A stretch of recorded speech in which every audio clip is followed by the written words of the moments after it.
মোদিজি ৪৫,০০০ কোটি টাকা দিয়েছেন, ৪০ লক্ষ আবাস তৈরি হয়েছে বলে রিপোর্ট করে দিয়েছে, কেউ বাড়ি পায়নি।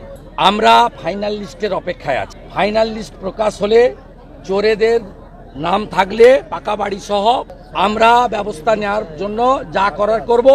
আর যতজনের বাড়ি নেই পাওয়ার যোগ্য, কোনো দল না দেখে তাদের সকলকে বাড়ি দিতে হবে মমতা ব্যানার্জিকে।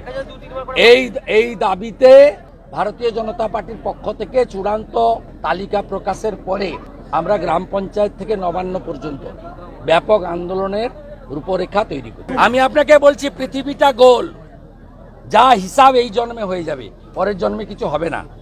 আর একটা প্রবাদ বাক্য আছে, চিরদিন কাহারও সমান নাহি যায়।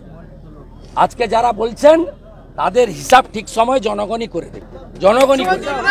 আগামীকাল মাননীয় পিসি যখন উত্তরবঙ্গ থেকে নামবেন দমদমে, আপনি আপনার 4টে ক্যামেরা নিয়ে লেক টাউন, বাগুইহাটি, চিংড়িঘাটায় থাকবেন, দেখবেন কি ট্রাফিক থাকে। এই রাজ্যের পুরো ব্যবস্থাপনাটা, পুলিশের কাজটা হচ্ছে পিসি ভাইপোর সেবা করা। এখানে যেমন পুলকের ঘরে বাজার করে এখানকার এসে, আর যত গরু হাঁটিয়ে হাঁটিয়ে আনা হয় ঝাড়খণ্ড থেকে, সব গরুকে উলবেড়িয়ার ঘাট আর এখানে গাদিয়াড়ার ঘাটে এখান থেকে নৌকায় তুলে ওই ভাইপোর ডায়মন্ড হারবার দিয়ে গোসাবা হয়ে বাংলাদেশে বিক্রি করে। আর পুলিশ পার গরু 2000 টাকা করে তোলে।